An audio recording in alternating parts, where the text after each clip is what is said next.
En mars 2015, il y a environ 2 ans, éclate un petit scandale académique qui se transformera en controverse médiatique.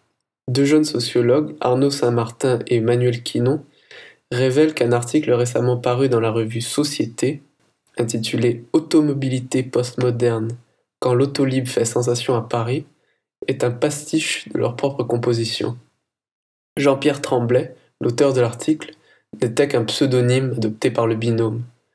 Leur but était, et là je cite, de démonter de l'intérieur, en toute connaissance de cause, la fumisterie de ce que nous appellerons le maffesolisme, c'est-à-dire, bien au-delà de la seule personnalité de Michel Maffesoli, le fondateur et directeur de la revue Société, une certaine sociologie interprétative postmoderne à vocation académique. Fin de citation. L'article est donc un pastiche, singeant les idiosyncrasies lexicales de Michel Maffesoli, sociologue français très médiatique, et calquant les lubies normatives du même Maffesoli sur l'objet autolib. Le résultat est désopilant.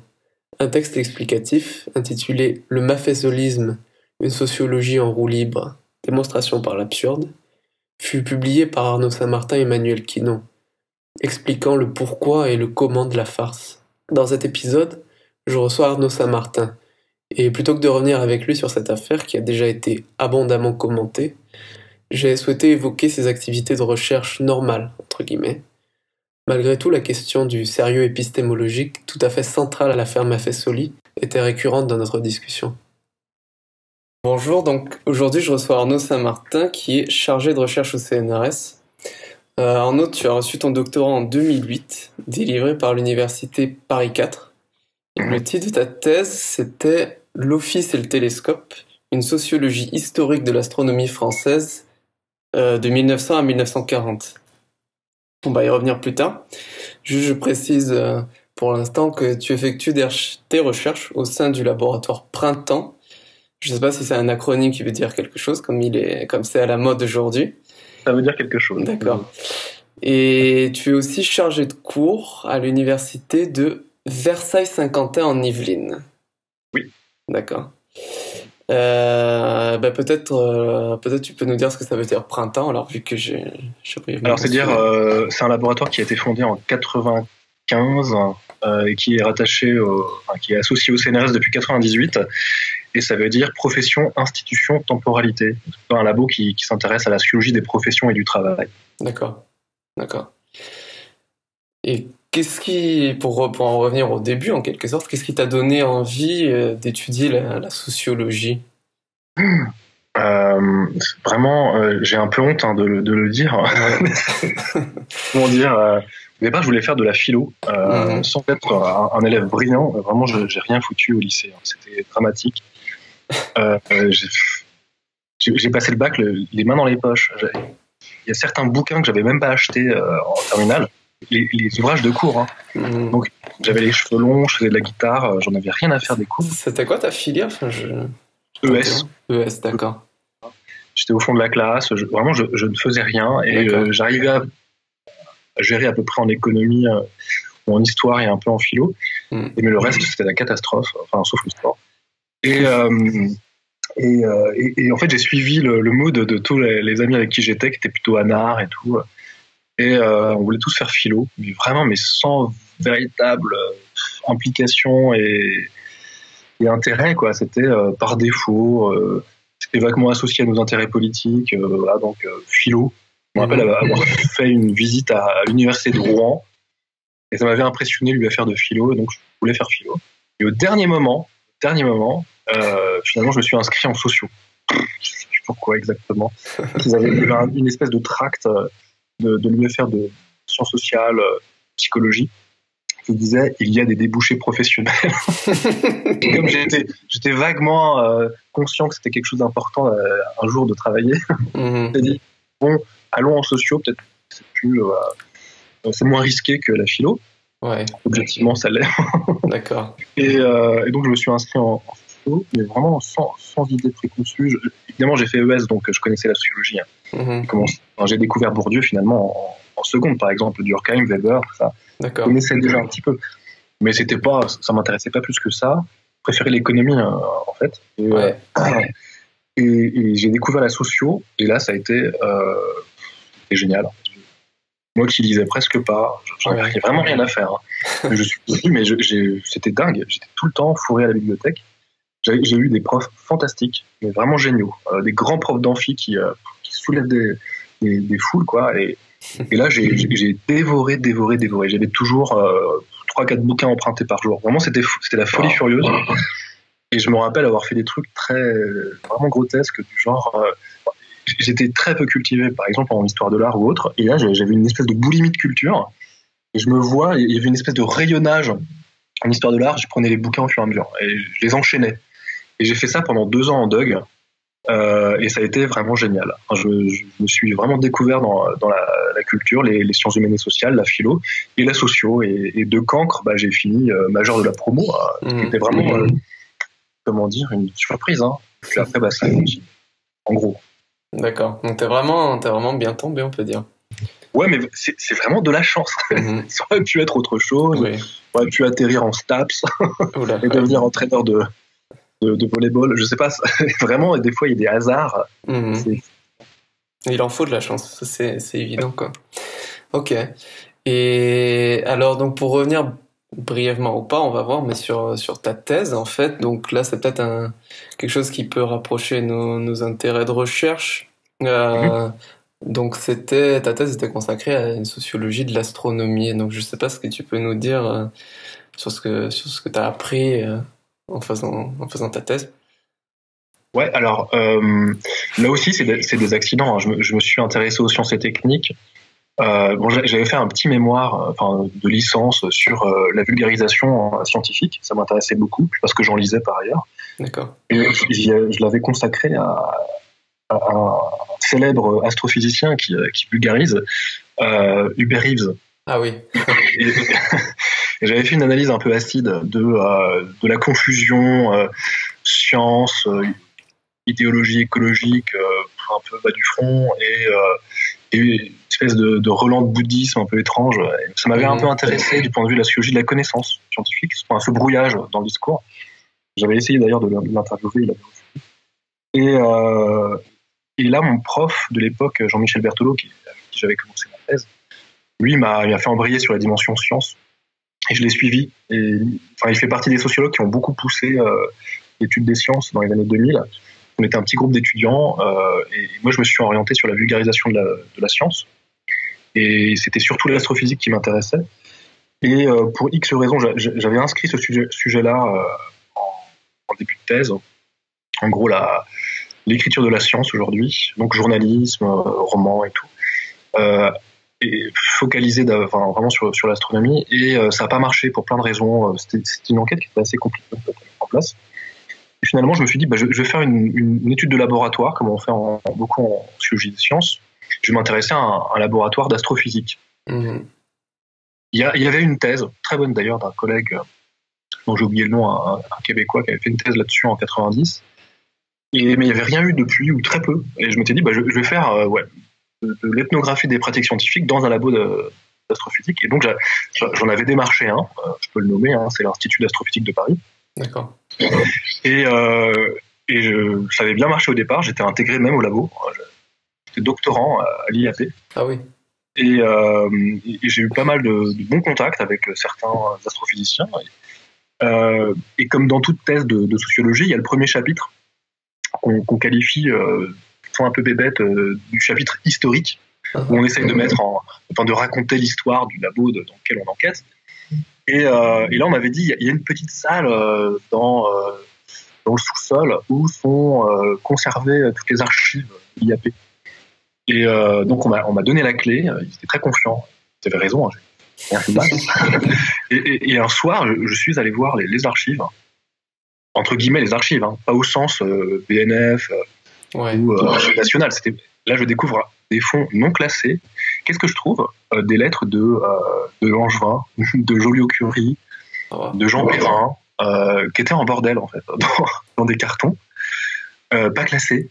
Et oui, mais c'est quoi ce délire? Et je connaissais pas toute l'histoire de la science des années 20-30, très très peu, en fait. Et là, je découvre la science du Front populaire, la science républicaine, la science de l'union rationaliste, la science du premier CNRS, donc fondé par Jean Perrin et autres. Et là, je mets les doigts dedans et ça me passionne. Et finalement, parce que c'était compliqué à mettre en œuvre aussi, que les astrophysiciens se laissaient pas interviewer, que je vois leur manip, c'était très chiant. Et alors, j'ai commencé à regarder l'histoire et finalement, j'ai découvert un continent qui m'était pour moi complètement étrange. C'était donc l'histoire de l'astrophysique française, avec ce labo qui était extrêmement important. Et j'ai tiré les fils et c'est devenu une thèse sur l'astronomie française. En gros, j'ai dit 1900-1940, mais c'est en vérité 1870-1940 dans la thèse. Et là, l'enjeu, c'était en fait de décrire le fonctionnement d'un monde, c'est-à-dire les astronomes à l'époque, dans lequel intervenaient ces astrophysiciens, ces jeunes astrophysiciens, qui ont fondé l'IAP contre l'Observatoire de Paris à l'époque. Ça, c'est un des chapitres de ma thèse. Donc, sociologie de l'astrophysique, enfin de l'astronomie française, ça peut un peu paraître étrange. Souvent, on se dit, mais comment ça, faire la sociologie de l'astronomie, ça veut rien dire. Et souvent, d'ailleurs, on se heurte à ce préjugé, comme si l'astronomie n'était pas pratiquée par des travailleurs, par des professionnels, dans des institutions, des laboratoires, des observatoires en l'occurrence. Et donc, une fois qu'on a un peu expliqué ça, il faut expliquer comment fonctionne cette profession, comment elle apparaît, elle émerge, comment elle est régulée, quelles sont du point de vue des connaissances, les connaissances admises à un moment donné. Et là, par exemple, il y a tout un... En gros, les premiers chapitres de la thèse, c'est essayer de comprendre comment s'est structurée une astronomie mainstream autour de la mécanique céleste, en gros newtonienne, et qui était liée à ce qu'on appelait à l'époque l'astronomie de position, c'est-à-dire en gros repérer les étoiles, puis dresser des catalogues et les enfouir dans les bibliothèques et les laisser prendre la poussière. Et d'ailleurs, j'en ai ouvert, qui avait été jamais ouvert depuis des décennies. Enfin, c'était assez fascinant de découvrir du catalogue des années 1900. Donc, c'est cette astronomie-là que j'ai décrite aussi d'un point de vue scientifique, et comment elle a été déstabilisée par l'émergence de l'astrophysique. C'est un vieux thème en fait de l'histoire de l'astronomie de l'époque. Et moi, je l'ai documenté pour la partie française. Et je l'ai pas fait tout seul, et ça, c'est important. Pour moi, la science et la science sociale, a fortiori, c'est quelque chose de collectif. Et je me suis très vite inséré dans un petit réseau d'historiens de l'astronomie. J'ai énormément appris auprès d'eux, des gens qui sont pour certains d'ailleurs tous maintenant au CNRS ou qui enseignent à la fac. Et donc on était un petit groupe d'une dizaine de personnes qui s'intéressaient à l'histoire de l'astronomie de l'époque. Et voilà. Et moi en gros, parce que j'étais à Paris, j'ai pris le gros, l'Observatoire de Paris, avec des archives énormes. Enfin, c'est dingue. Enfin, j'ai ouvert des dizaines et des dizaines de cartons. Et en gros, c'était donc d'écrire tout ça. Donc une population à peu près... par exemple, l'Observatoire de Paris, c'était 150 personnes en 1920. Et donc d'écrire comment ça fonctionne une communauté qui est assignée à résidence d'une certaine façon, derrière les murs épais de l'Observatoire. Donc comment ça fonctionne, et les hiérarchies, le travail, les rapports de force politiques aussi. Et donc, faire la sociologie de l'astronomie française, c'était ça. Donc à Paris, mais j'ai aussi visité les archives à Lyon, pareil, qui n'étaient pas classées du tout. Je suis arrivé aux archives départementales du Rhône à Lyon, c'était un bordel monstrueux au 4e étage, je me rappelle. C'était des masses d'archives, donc j'y allais au pif, c'était assez facile. J'ai fait ça aussi à Marseille, j'ai fait ça un peu aussi à Bordeaux, et dans des observatoires populaires, comme on disait à l'époque, amateurs, notamment celui de Camille Flammarion. Donc en gros c'est ça, et ça fait 600 pages tassées, en vérité plutôt 1200 pages si j'avais respecté les normes, avec Interligne 2 ou pas. Et ça m'a pris 6 ans, en gros, voilà. D'accord. Et est-ce qu'on peut dire que depuis ta thèse, tu as embranché, est-ce que ça t'a fait embrancher sur la sociologie des sciences en général? En fait, j'étais dans la sociologie des sciences depuis le début. Depuis la licence, j'y étais familiarisé. Tu m'as dit, et je me suis choisi un objet. Attends, là, il va falloir couper parce qu'il y a ma fille qui vient me voir. Qu'est-ce qu'il y a, Anouk? Qu'est-ce qu'il y a? Oui, non, mais là, tu vois, Anouk, là, je suis en train de travailler. Donc, il faut vraiment que tu ailles dans ta chambre. D'accord? Tu retournes dormir, ma puce. Hein, et puis après, on ira jouer avec la trottinette. Partie boudée.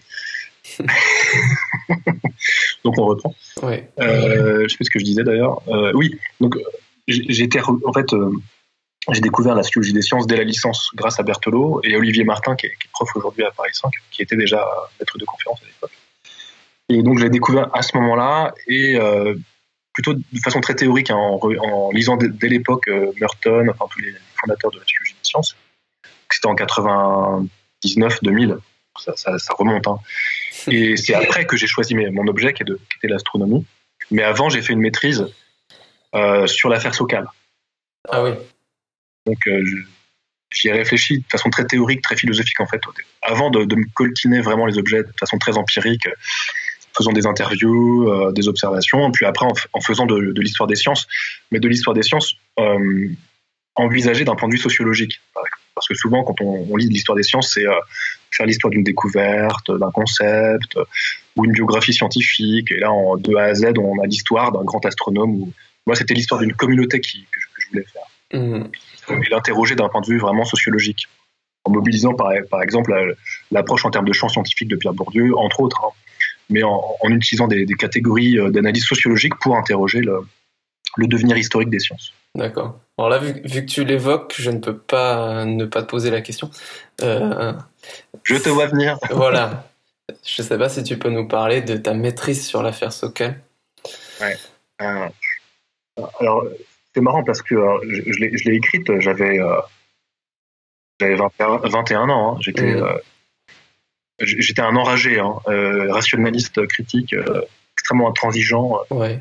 Je découvrais Habermas, la vérité pragmatique de la vérité, et le pseudo-scientifique m'exaspérait.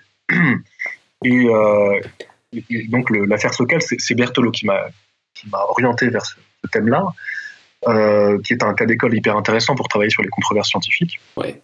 Et plus généralement les controverses publiques autour de la science, les disputes. Hein. Et donc je l'avais envisagé, mais en étant extrêmement... Aujourd'hui, je le ferais pas de la même façon, c'est-à-dire que j'avais un point de vue très philosophique. J'avais déjà raison avant d'aller voir mon objet, et après je distribuais les bons points. Je trouve que j'étais pro-sokalien avant même d'avoir commencé l'enquête. Ce qui est un peu problématique d'un point de vue sociologique, parce que de fait, tous les gens qui étaient contre Sokal, pour moi, étaient soit bêtes, soit méchants, soit irrationnels. Et du point de vue de la compréhension sociologique, c'était extrêmement faible. Alors Berthelot, qui était philosophe au départ, lui, il a trouvé ça brillant, il m'a mis 19. Hein. Il était convaincu. Hein. Mais je me rappelle que l'autre membre du jury, lui, trouvait que c'était beaucoup trop philosophique, et précisément, c'était de l'ordre du combat, et c'était pas un vrai travail de sociologie. Si c'était à refaire aujourd'hui, je le ferais vraiment différemment, ne serait-ce qu'en allant vraiment interviewer les gens. Par exemple, avec Berthelot, on pouvait simplement analyser des textes et les mettre en série du point de vue d'une analyse d'arguments. Et c'est un travail que j'avais fait, je pense, sérieusement. Mais c'était une analyse de texte. C'était de la philo, en fait. J'avais ce penchant philo à l'époque. Je découvrais beaucoup, d'ailleurs, c'est derrière dans ma bibliothèque. Bref, c'est tout un étage. Hein. Eh oui, d'accord. Donc, je les ai tous lus à l'époque, Wittgenstein, Habermas. Et donc, j'avais cette fibre, et puis cette enragée. Bon, oui, il y avait un côté... j'étais pro-science, quoi, très rationaliste. Et après, ça s'est un peu calmé parce que j'ai appris à faire de la sociologie, en fait. D'accord. En 4e année. Mais ça a été une expérience assez passionnante. J'ai beaucoup appris, beaucoup lu. Ça m'a pas tant servi que ça après, parce qu'après, j'ai fait de l'enquête. Hein. J'ai travaillé sur la vulgarisation et autres. J'ai fait des dizaines d'interviews avec des astronomes et tout. Et là, en fait, j'ai découvert le goût du terrain, de la bonne sociologie, en fait. Hein. Et pas simplement le truc où t'es chez toi, sur ton canapé, avec des charentaises, et puis tu refais le monde depuis chez toi. Hein. Et c'est extrêmement confortable, parce que on se confronte pas, par exemple, à l'altérité d'un discours avec lequel on n'est pas du tout en empathie. J'ai trouvé aucun anti-Sokal, ce qui était vraiment dommage. J'aurais pu avoir un point de vue sociologique beaucoup plus fin, beaucoup plus nuancé et compréhensif, ce que je ferais aujourd'hui. Sachant que moi, après, en tant que scientifique, évidemment, il me paraît que certaines positions en sociologie des sciences sont complètement aberrantes, et j'ai écrit plusieurs fois. Donc la question est compliquée. Hein. On ne peut pas maintenir une forme de neutralité comme ça jusqu'au bout. Parce que précisément, il est question de l'expertise sociologique dans l'histoire. Mais il y a un moment donné où il faut quand même aller enquêter, ce que je n'avais pas fait. Donc c'est une expérience qui est assez, comment dire, Euh, je suis assez ambivalent 17-18 ans après. Ça remonte. C'est que à la fois, donc oui, sur le papier, c'est un bon mémoire, il fait 160 pages. Surtout qu'à l'époque, je travaillais à côté. Hein. D'accord. J'avais pas de bourse. Ouais. Donc, je faisais ça l'été tout en bossant au supermarché. Donc, c'était à l'époque, les 35 heures étaient encore passées. Aussi, elles étaient placées, mais pas en tout cas appliquées dans la grande distribution. Donc, j'écrivais la nuit, en gros. Ouais. Et j'étais assez fier de moi. Mais franchement, enfin, il est dans la cave, hein, le mémoire. J'ai pas envie de le rouvrir. Hein, genre. Ça serait terrible. À ce point-là. Ouais. D'accord. Ah oui, d'avance, heureusement. D'accord. Est-ce qu'en travaillant en sociologie des sciences, tu sens une frontière? Il y a la fameuse phrase de C.P. Snow sur les deux cultures. Est-ce que tu sens voilà, ce clivage net entre deux cultures? Ça, c'est une bonne question parce que, en effet, je suis constamment dans une espèce de zone d'inconfort qui est celle d'une espèce d'interface entre sciences de la nature et sciences humaines et sociales. Et la sociologie des sciences, comme la philo des sciences, comme l'histoire des sciences, sont souvent un peu le cul entre deux chaises. Et donc la Great Divide, ouais. les partages entre les cultures, bah on le sent en tant que nous, on l'étudie déjà. Enfin, moi, c'est un truc qui m'intéresse beaucoup, du point de vue des logiques interdisciplinaires, mais aussi parce que nous, on le vit. Quand on fait de l'histoire des sciences, de toute façon, on est très proche des humanités, et en même temps, on a cette contrainte du vrai, de l'objectivation, et on travaille sur des pratiques scientifiques. Ouais. Donc, on le sent aussi dans notre pratique de savant. Et en même temps, parce que aussi on va voir, enfin moi j'ai travaillé longtemps sur l'astrophysique, mais j'ai travaillé aussi, là je travaille aujourd'hui sur le spatial, notamment les sciences d'observation de la Terre. Donc j'échange beaucoup avec des gens qui font de la météo, qui font de l'océanographie, ce genre de la climato, et donc moi je viens des sciences humaines et sociales, je parle avec eux, et je sens toujours des a priori ou autres. Je me rappelle de conversations extraordinaires. À un moment, j'ai travaillé sur la cosmologie, c'était au tout début de ma thèse, de conversations à l'Observatoire de Paris, chez des gens qui font la cosmo hyper théorique, qui me disaient, mais vous, en sciences humaines et sociales, vous êtes dans une espèce d'enfance, de scientificité, de préhistoire, enfin, vous essayez, mais bon, vous serez forcément, ce sera toujours un peu mou, parce que vous avez affaire à l'humain. Et ce genre de préjugés, on la vit dur pour plein de raisons qu'il faut essayer d'objectiver. Parfois des bonnes raisons aussi, parce que en effet, il faut faire le ménage, hein, peut-être qu'on va en discuter tout à l'heure. Les franges des sciences humaines et sociales sont extrêmement adhérentes, quoi. Donc oui, donc, je sens ce partage. Je le sens aussi parce qu'il se trouve que j'enseigne la sociologie des sciences. Ouais. Encore, par exemple, on a inauguré un master études des sciences, enfin sciences techniques société à Saclay, l'université Paris-Saclay, qui était assez intéressant encore parce que en face de moi j'avais des étudiants de chimie, des ingénieurs qui découvraient les sciences humaines et sociales, et de l'autre côté aussi des étudiants qui venaient des sciences humaines et sociales et qui découvraient l'histoire des sciences, la sociologie des sciences, et là je vois les stéréotypes, les lieux communs autour des sciences humaines, mais aussi de l'analyse des sciences, et moi en tant que sociologue formé à la philo des sciences et autres, mais j'ai pas une expertise très fine en physique théorique. Hein. Alors là, hors de question de le prétendre, tu vois. Donc moi, je peux pas entrer vraiment dans le nerf des savoirs. Maintenant, par exemple, je travaille sur l'astronautique. Je commence à bien connaître maintenant comment fonctionnent les fusées, les satellites et tout. Donc j'ai fait cet effort-là. Mais jamais j'aurais prétention à dire que je suis ingénieur du spatial, tu vois.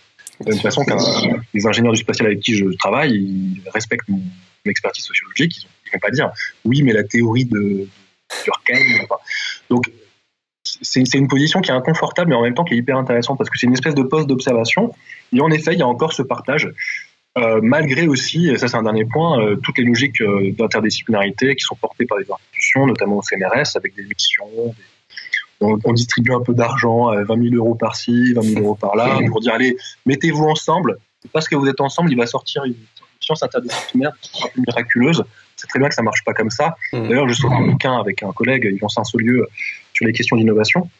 Il y a plusieurs chapitres sur les questions d'interdisciplinarité, sciences humaines et sciences de la nature. Par exemple, un super papier sur les thérapies virtuelles en psychiatrie. Et on voit que ça fonctionne encore beaucoup, ces partages-là, très concrètement.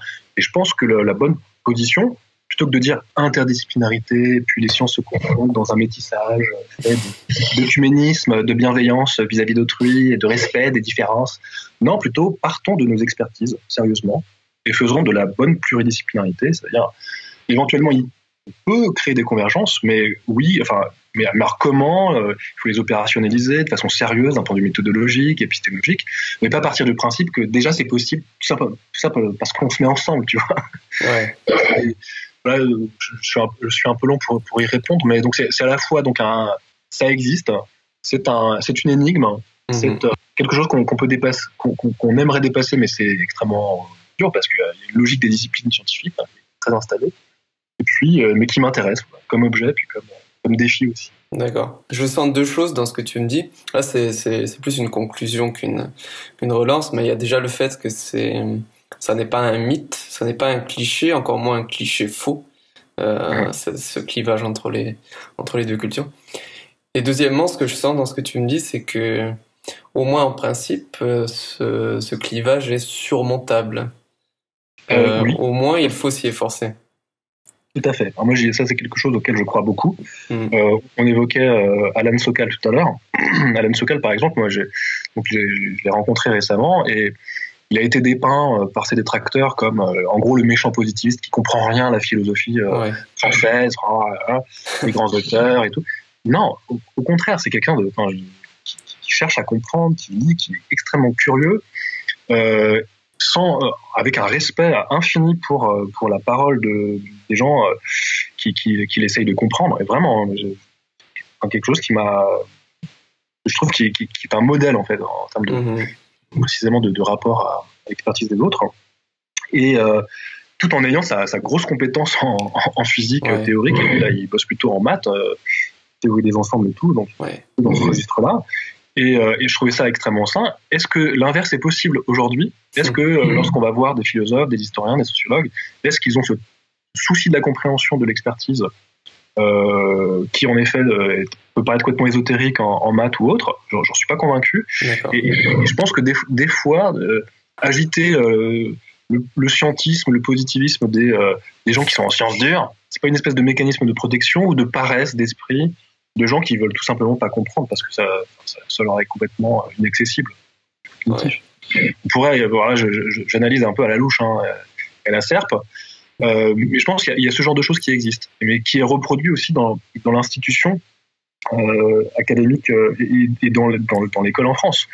Il y a des filières, S, L, t'as des prépas, il y a un moment donné, il faut choisir, tu peux pas tout faire. Il y a quelques grands esprits qui parviennent à brouiller les frontières et à le faire de façon parfois heureuse. C'est extrêmement rare. Parce que c'est des décennies d'institutionnalisation des savoirs et c'est pas évident d'en faire fi. D'accord. Alors, c'est peut-être une transition de tout trouver avec la question suivante, puisque il y a quelques années, toi et quelques amis avaient lancé ce blog sur Internet, le Carnet de Silsel. Je prononce bien à l'allemande, puisque Silsel, c'était un historien et philosophe des sciences autrichien. Enfin, je ne sais pas s'il était toujours autrichien à la fin de sa vie, mais en tout cas, il est né à Vienne en 1891, mort à Oakland, en Californie, en 1944. Donc, je me rappelle plus la date exacte du lancement de ce blog, mais tu vas pouvoir me dire. Mais juste avant de te donner la parole, je précise aussi que après le blog, il y a eu ce nouvel épisode puisque vous avez lancé une revue papier. Donc, est-ce que tu peux un peu parler de ça ?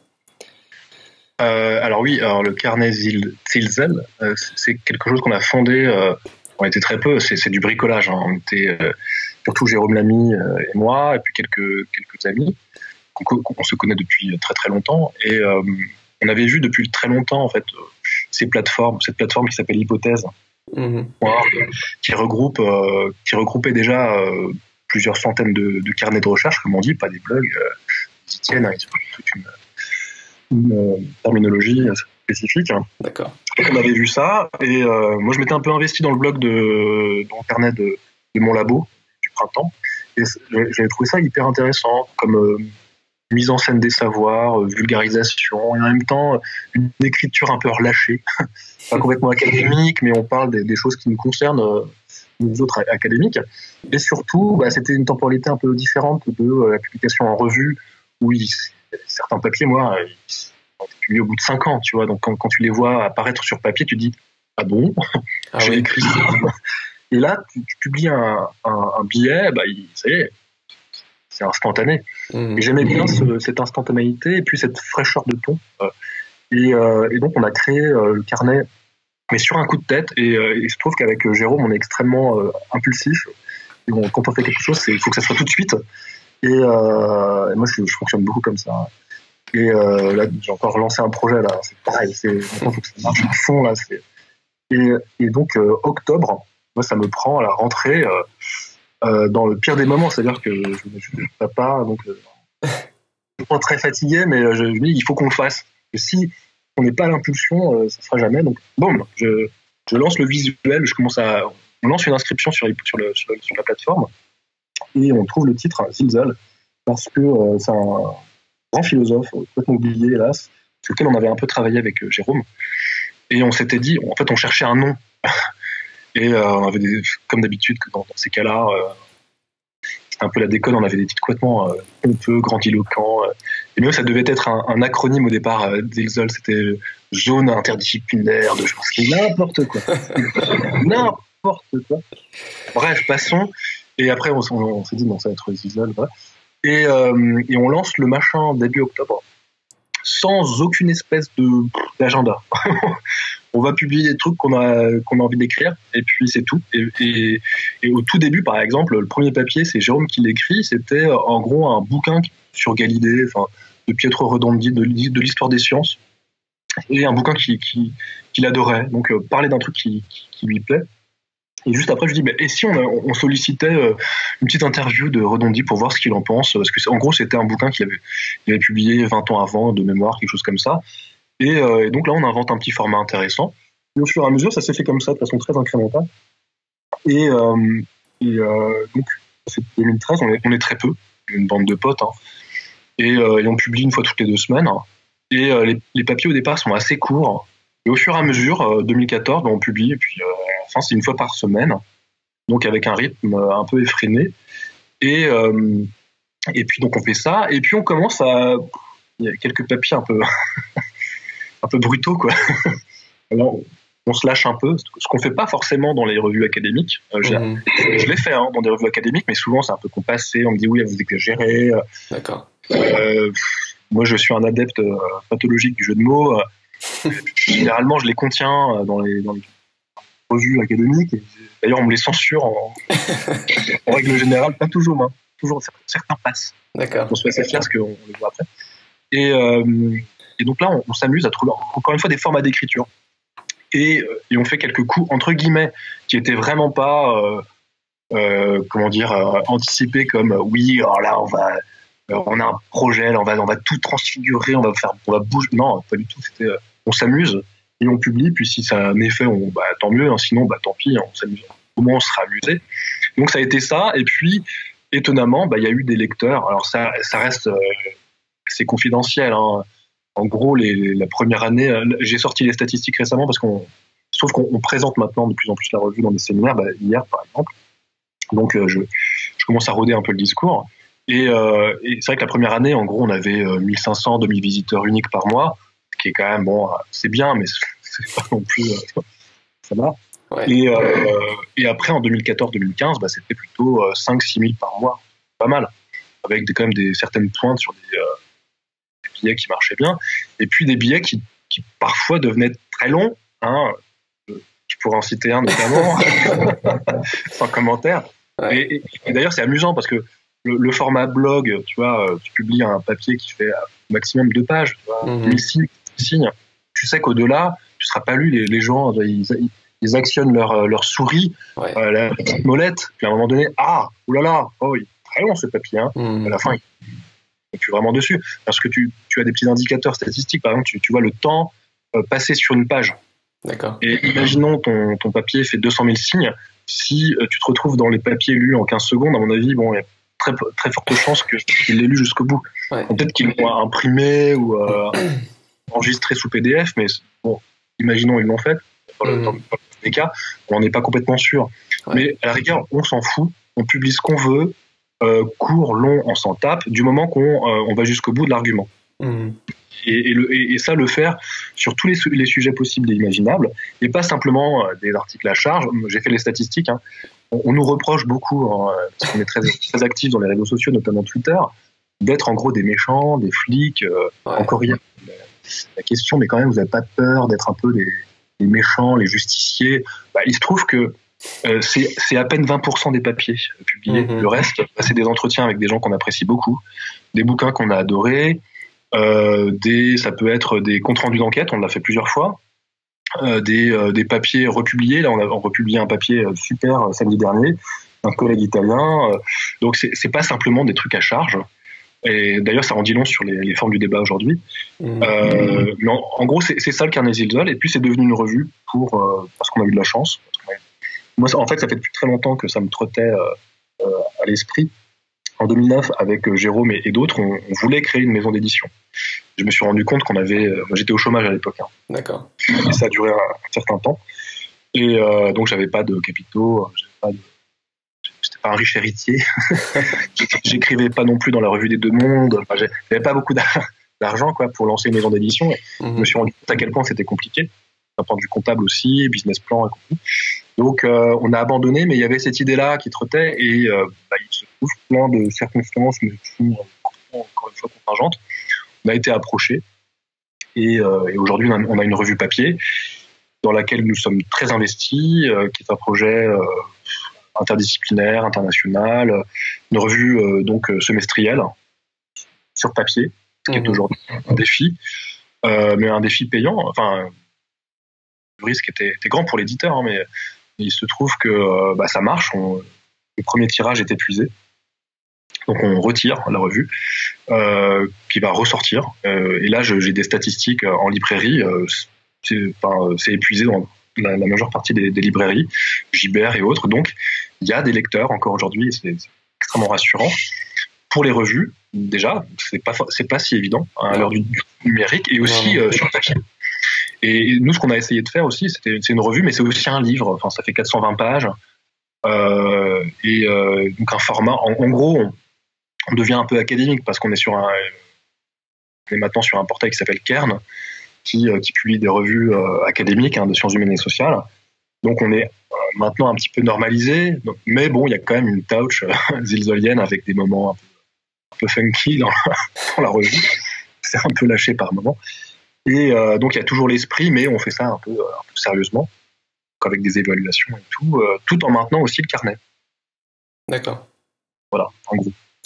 Donc le but là, si je comprends bien, c'est de se poster justement sur cette ligne de crête à la rupture à la rupture si on veut entre les deux cultures, pour poser un regard de sciences sociales sur les sciences et réciproquement. Ouais. Tout à fait. Ça, c'est l'enjeu, qui n'est pas toujours évident. Par exemple, il y a un papier dans le numéro 1 qui a été écrit par un mathématicien avec lequel j'ai eu une super discussion. En gros, c'était sur la philosophie des maths de Badiou. Ouais. Et ça, c'était pas évident du tout, mais hyper intéressant de voir comment lui, qui fait très peu de philo, se mettait dans un cadre de pensée qui était proprement philosophique avec... Pour lui, c'était risqué. On sentait qu'il était fort parce qu'il sortait de son expertise de mathématicien émérite. Et donc, c'est dans les deux sens. Et ça, c'est quelque chose que j'ai vraiment envie de mettre en avant et d'expérimenter. C'est que pour nous autres, en sciences sociales, d'aller voir les sciences de la nature, physique, bio et autres, ça représente un coût intellectuel, et dans l'autre sens aussi. Et ça, il ne faut pas le minimiser non plus. Et je le vois, pour revenir sur le master, dans lequel j'interviens, je le vois aussi avec les étudiants qui apprennent à faire de la socio, à écrire des rédactions de 10-15 pages. Et donc, on peut, par moment, en effet, voir que c'est pas si évident de se mettre, par exemple, dans un registre philosophique quand on a une formation de physicien, de chimiste, Et ça, en soi, pour moi, c'est intéressant de le voir. Et en même temps, ça me rassure aussi du point de vue de l'expertise des sciences humaines et sociales. C'est quelque chose auquel je tiens. En effet, on s'improvise pas sociologue comme ça. C'est quelque chose qui prend du temps, travail de l'enquête, de la méthodo. On s'improvise pas historien aussi, de la même façon. Ça prend des années. Et c'est un préjugé souvent qu'ont les collègues physiciens, biologistes ou autres, mais pour des bonnes raisons aussi. Hein. En gros, n'importe qui peut devenir historien de la physique. Je suis physicien, il suffit juste que j'aille voir des archives. Ben non, en fait. Hein. Il faut maîtriser aussi l'historiographie, il faut maîtriser l'histoire de la physique, par exemple, si tu fais l'histoire de la physique. Ça, c'est beaucoup d'ouvrages, c'est des gens qui ont écrit des choses. Par exemple, si tu travailles sur l'histoire de la physique théorique début 20e, tu as les Einstein Studies, c'est énorme à maîtriser, c'est tout ça. Et donc, ça s'improvise pas. D'accord. Pour rester sur cette question d'expertise sociologique, l'on m'a dit, je ne dévoilerai pas mes sources, que tu as une prédilection pour l'approche sociologique de Pierre Bourdieu. Donc, est-ce que tu pourrais expliquer ce qui la distingue d'autres approches sociologiques et pourquoi tu peux la privilégier? Alors, comment dire, c'est une question qui est difficile parce que en fait, moi, la sociologie que je prône, en fait, elle est elle devrait tendre vers la désindexation par exemple, du nom d'auteur et de sociologie bourdieusienne, sociologie bourdieusienne, sociologie boltanskienne.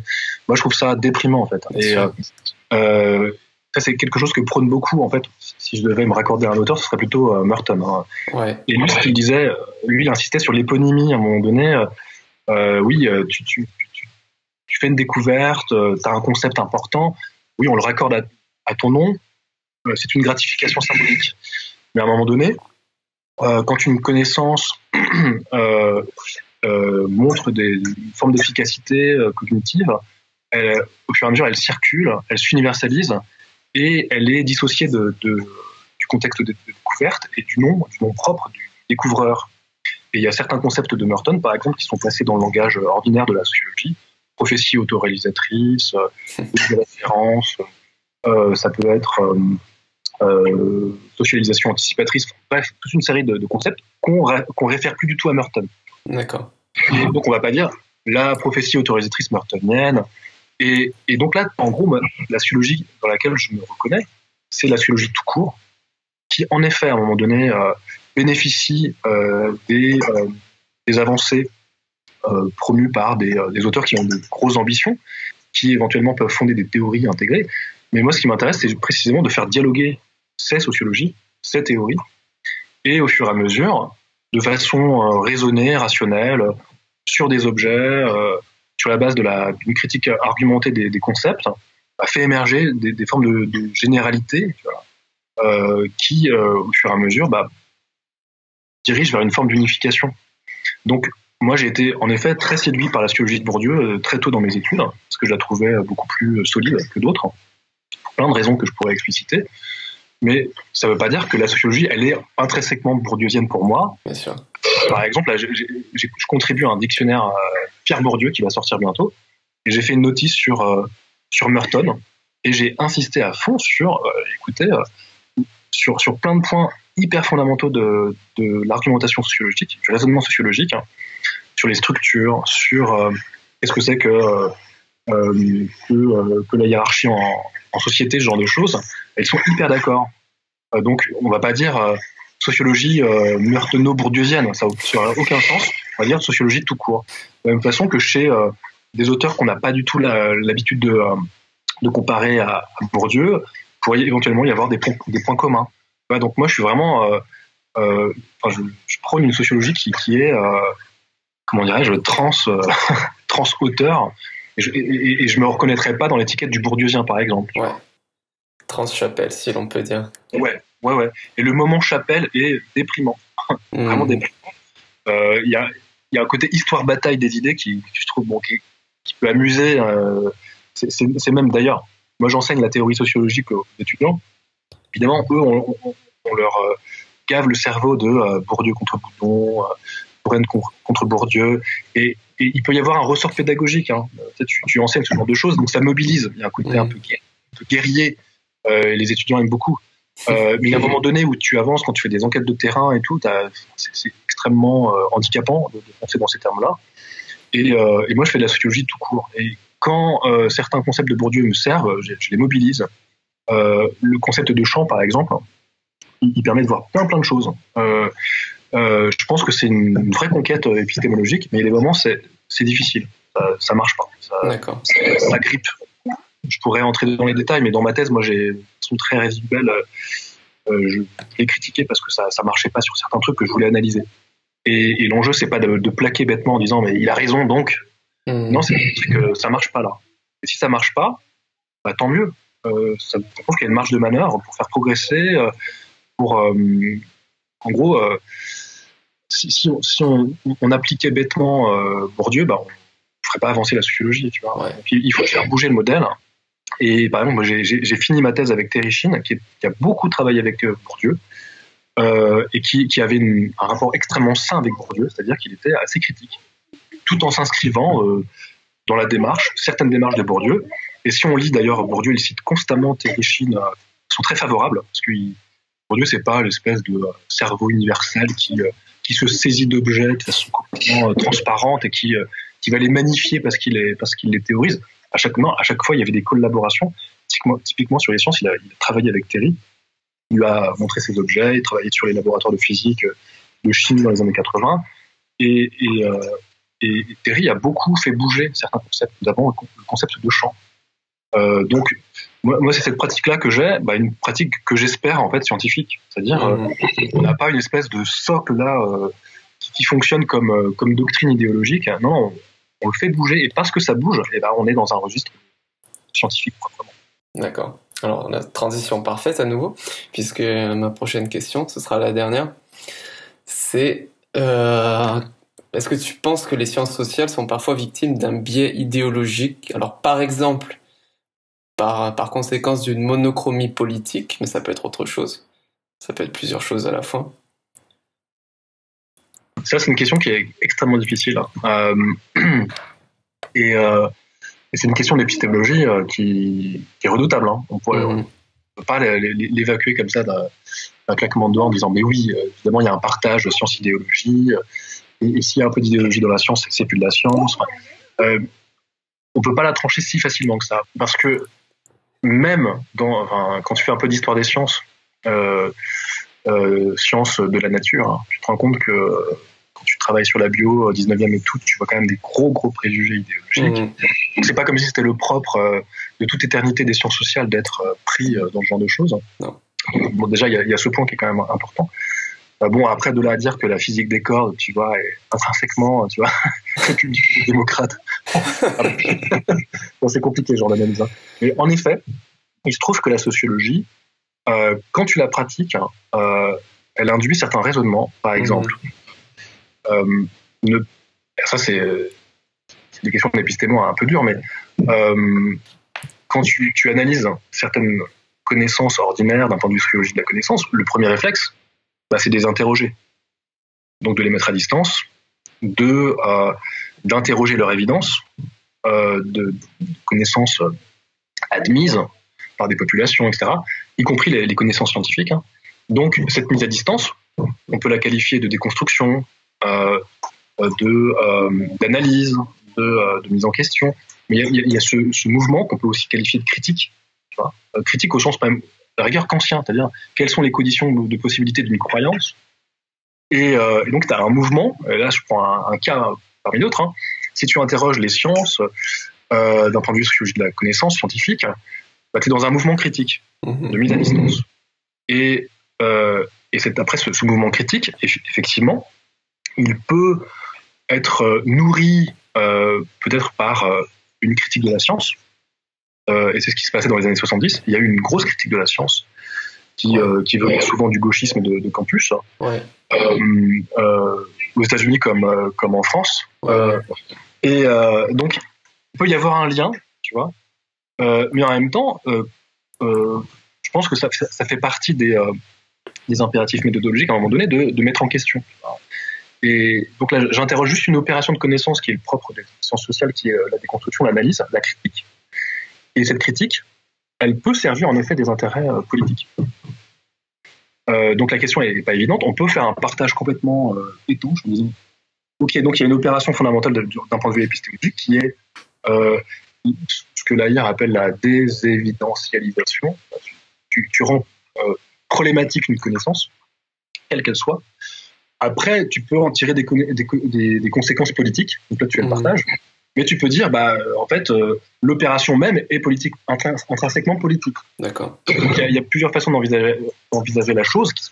Moi, je suis d'avis à maintenir une forme de dualité entre l'opération d'un point de vue cognitif, épistémologique, et ce qu'on peut en faire après, comment on peut la mobiliser politiquement.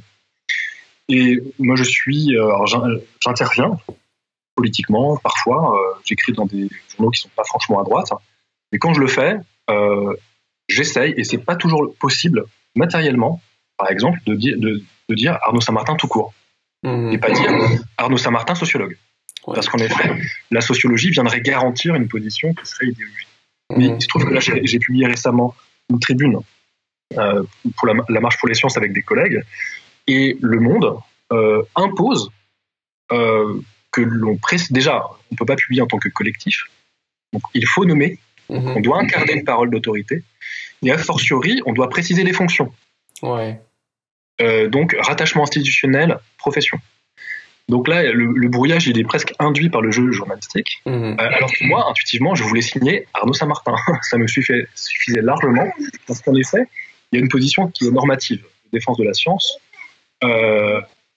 Moi qui interroge aussi mes objets, parce que sociologie des sciences, évidemment, je m'intéresse à la place de la science dans la société, notamment lorsqu'elle est menacée.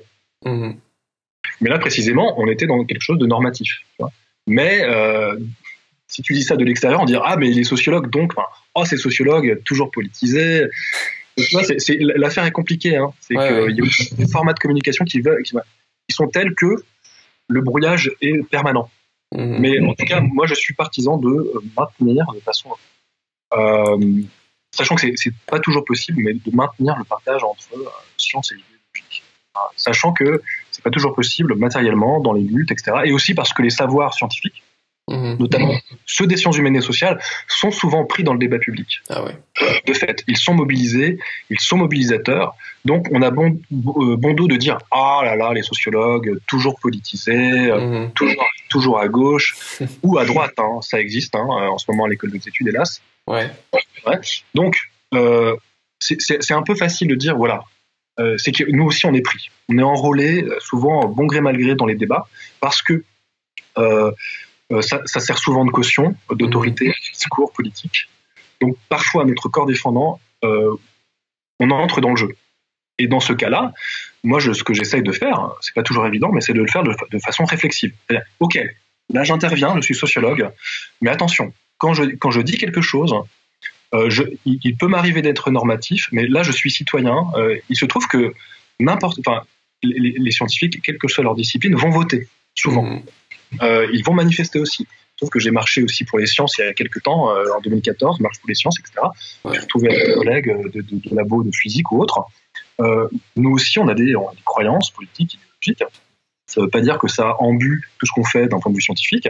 Donc, voilà.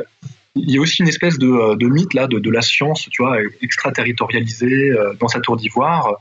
Donc, je pense qu'il faut quand même encourager, mais en tout cas réfléchir sur la politisation des professionnels de la science. Ouais.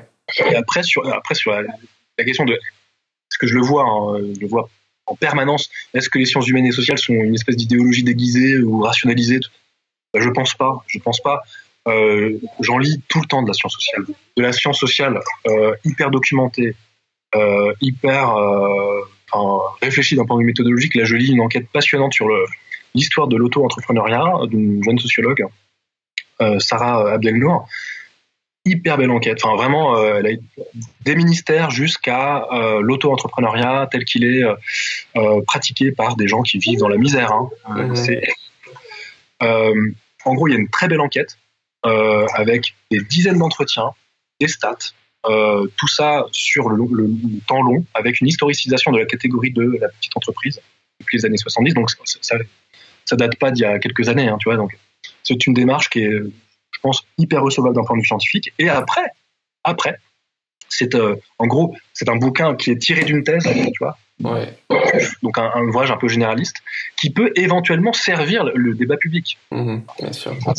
Et là, ça devient intéressant parce que est-ce que le sociologue dans ces cas-là, écoutez, je laisse ma thèse sur tel SHS et ça sera en PDF disponible, mais je me soucie pas de l'accompagnement, de la diffusion, ou est-ce que parce que j'ai une responsabilité aussi morale, intellectuelle, je suis payé aussi en tant que sociologue. À un moment donné, il y a le partage des savoirs. Il se trouve que ces savoirs-là entrent dans le jeu politique.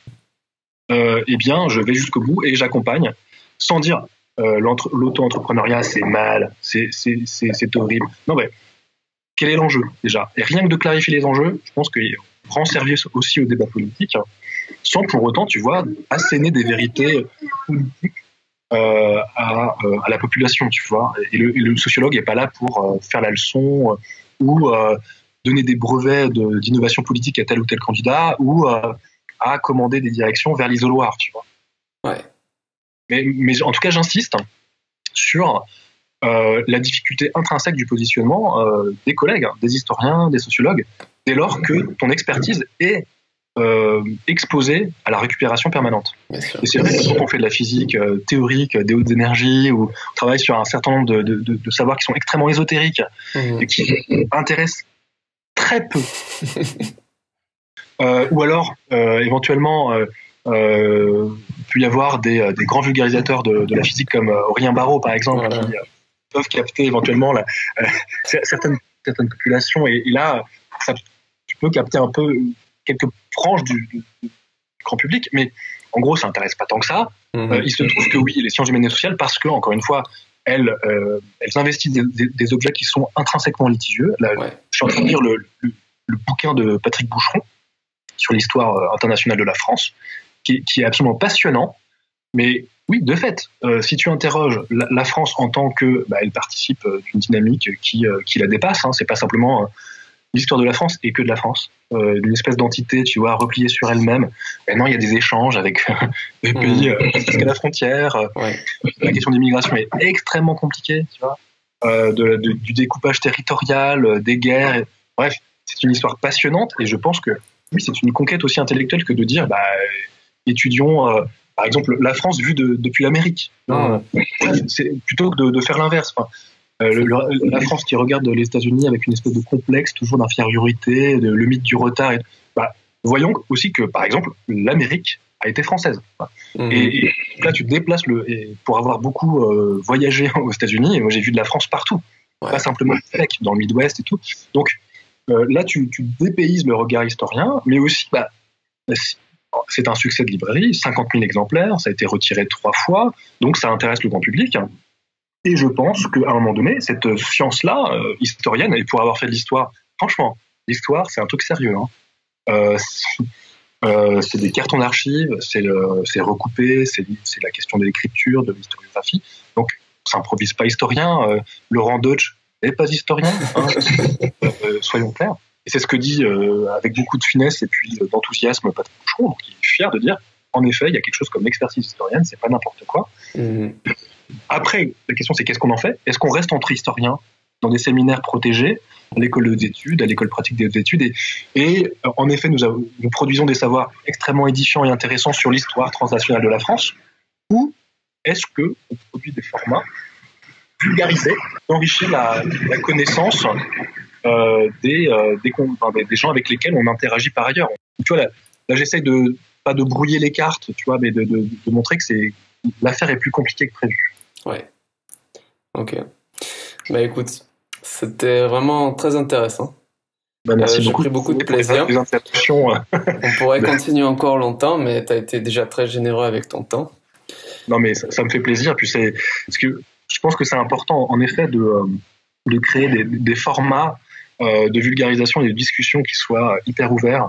Et typiquement, les podcasts, les YouTube sauvages. Moi, je trouve ça vraiment pertinent. Et puis, non, contrairement à il y a un certain temps, s'agissant de la vulgarisation des sciences, de l'ouverture des sciences à la société, comme on dit, sans savoir vraiment à quoi on pourrait faire, aujourd'hui, grâce aux outils techniques, etc., on peut créer des formes